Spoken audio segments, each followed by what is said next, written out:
right, everyone, welcome back for another episode of In Conversation with me, A.M. Adair. And this time I have Josh Hood with me, the master of action himself. And of course, all of this is in lead up to the release of my first novella, Origin Story, with Silverback Publishing. And Josh, thank you so much for being here, man. I truly appreciate it. Well, thanks for having me.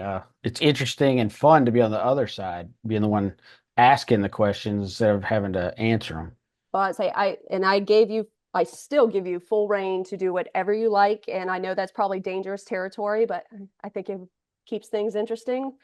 I want to start out though, because we were kind of talking about this offline a little bit with the first acknowledgement that I have in the back of Origin Story is to you and crediting you for helping me come up with this idea. And since it was I think it was about a year and a half ago this happened, I will remind you of the conversation. But we had just finished taping an episode of The Protectors with Jason Piccolo, and you kindly offered to chat anytime I wanted to talk shop. I took you up on it and told you about an idea I had where my protagonist was a serial killer, like straight up psychopath. I'd had this idea Yep. in my head for like one of the actual monologues that makes it into the book kept running in my head, and I thought that would be such a fun character to play with. And when I presented that to you, you're like, cool, but how's somebody going to like a character like that? I was like, how do you make them likable? Well, shit. That's the $64,000 question, isn't it? I mean, it worked for Dexter, but that's already kind of been done. So that was my problem. And you kind of helped me work through some potential, like maybe something like this, maybe something like this, a couple of koas that I could play with. And eventually that ended up being what became my idea behind Origin Story. And I shelved it because I was in film school, had a lot of things going on. And then it came time for us to come up with an idea for original film.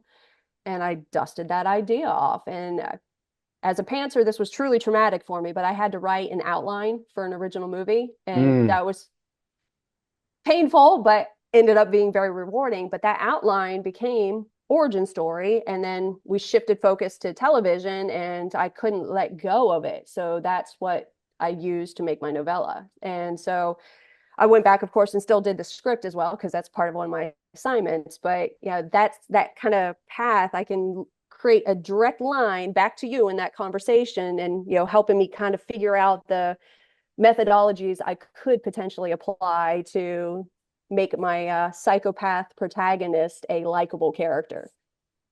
And you did a great job.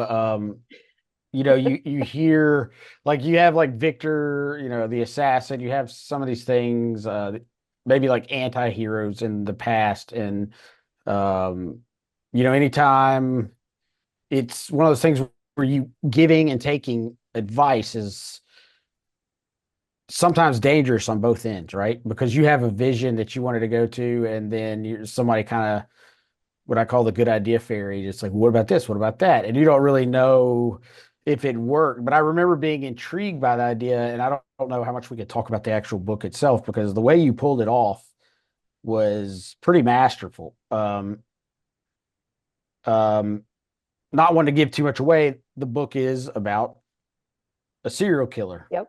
That part is known. So we're safe saying, she's a serial killer and that she has amnesia.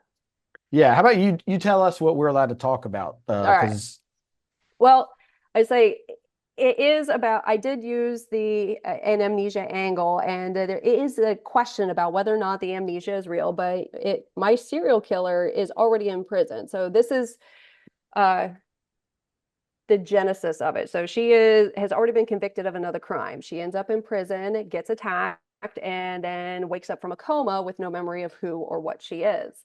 And come to find out, she's a serial killer because after she was thrown behind bars, she spontaneously started confessing to all these other crimes that at first they didn't believe, but turns out, it's credible testimony. So now she finds herself in a situation where she's a blank slate. Her identity is gone. She has no memory of anything leading up to the moment she wakes up from the coma. And so there's that question also about, what makes up our identity, what is it, our experiences, our memories, and then justice, is it truly justice for somebody who is no longer the same person to now be held accountable for those crimes? So there's kind of a few themes that run through there, but overall it is a psychological thriller that leaves you wondering, who's telling the truth, what really happened, and what's actually going on.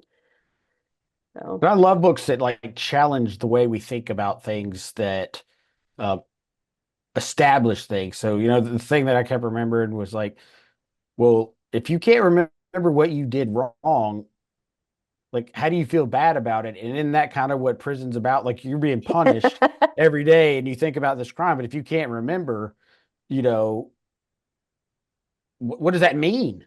exactly, it's essentially torture, It's and like, like that, right. And you don't know why.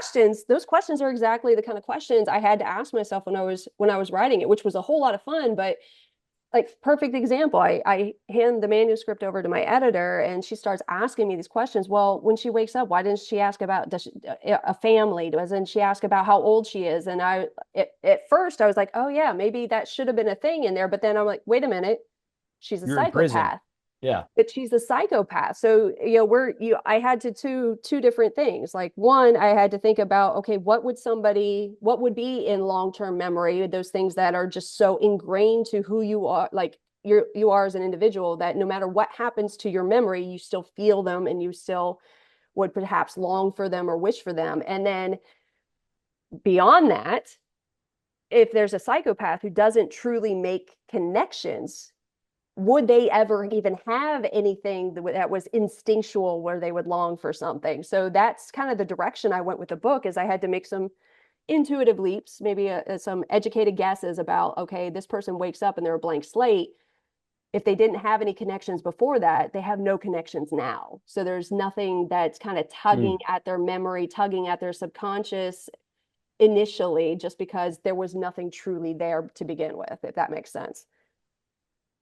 So So where did this idea come from um, of writing about a psychopath?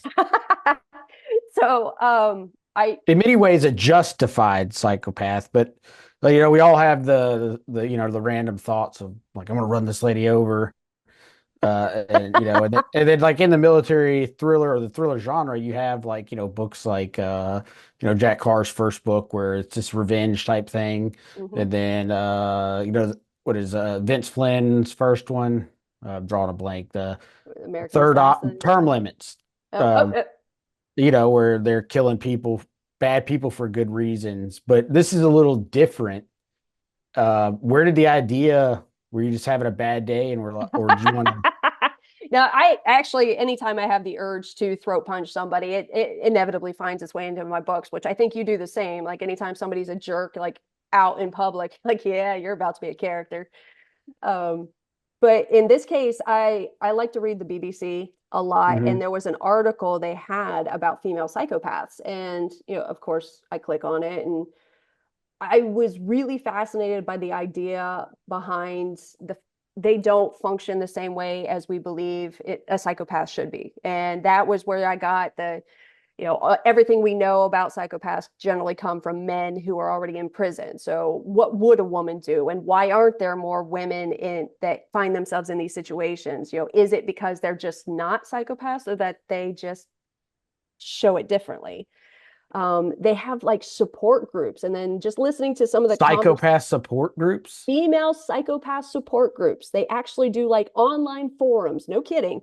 And Man, that's a great idea for a book right I there. know, I was like, it was, I'm sure they probably locked down after this, because I imagine I was not the only one who was fascinated by this idea. So they might be private groups now. um, they had little snippets from these conversations these women would have about things that they had done in their lives and what put them on this spectrum of psychopathy. And when I was reading through some of it, I could totally see people I'd known, like people I'd met, and experiences that I've had, and now it kind of framed them in a different light. And so that concept and that kind of unique look at what a psychopath is was something I just couldn't let go of. And then I think I was actually on the way to Memphis I'm pretty sure I was going to go and I don't make anybody a psychopath. but I think I was heading out there to go to Novel for one of Mark Greeny's events. And as I'm driving, like one of the monologues just jumped into my head. And I'm sure that says a lot about me too. Maybe I'm psychopath adjacent, but I immediately had to write it down. And once I wrote it down, you know how it is. It just, the brain starts turning and I start thinking about what kind of character and what kind of things could happen here. And that was the genesis of my protagonist. And then after talking to you, you helped me frame things where I could still have my wonderful serial killer, psychopath protagonist, but put her in a situation that made her sympathetic. And I'm really pleased with how it turned out. But that's how it all came to be. I guess maybe Well, I it's should be interesting too, psychopath. because in conversations with other, yeah, and interesting, like talking to other authors, it's like you have this idea and it begins to germinate and you're kind of playing with it, but it doesn't ever seem to take off until you get that voice. Like somewhere it kind of like clicks in. You've thought about it enough that you start hearing this character talk to you. And it sounds like that was where you were. Is that Yep. how you typically, you said earlier this is the first time you've outlined your pantser, which I Hmm. call an organic outliner. We're outlining, it's I just like really it. long. It just happened. We just finished the outline and we just called it a rough draft. Um, but damn, I made myself laugh, forgot what I was thinking. Let's think about ADD. Hearing the When voice. yeah, Yeah. you hear the voice and how do you start your books? Like you have an idea, um, and then do you kind of play with it? Do you want to get into a scene and see if it works, or do you kind of do like I need to hear this voice before I know who this person is? I say when I first started, I had a scene that just kept playing over in my head. And that scene was what spawned my first protagonist, so Elle Anderson. When I had this scene run through my head, I kept thinking about, well, what kind of character would I want to see in a situation like this? How would I want them to act? And that became, call it an alter ego, a little bit of fantasy wish fulfillment there, kind of like how Lee Child is with Jack Reacher. It's like the stuff I could never do in real life, but I wish I could. That is kind of what I put into my character. Um, and that's how that series kind of developed. And each part of the books or each part of the series kind of had a similar situation where I would have scenes pop into my head and I could see them play out.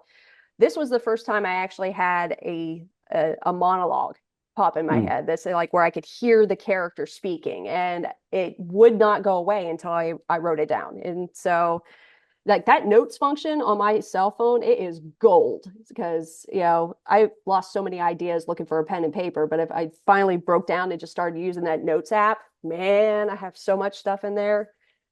Yeah, I was Um, talking to Jack Carr one time, and he says that he'll pull over and send emails to himself oh, that's good when because he then you don't gets an lose it. idea. Yeah, Yeah, I carry around like one of those old school tape recorders, and nice. just like talking to that thing sometimes. But so in studying psychopaths and everything else, for those who don't know, you spent 21 years in the intelligence community, I do. where I imagine you have to learn to read people. You understand like motivations, and people ask me, how do you write these characters that worked on so many levels? And a lot of it has to be from being in the military to being around weirdos.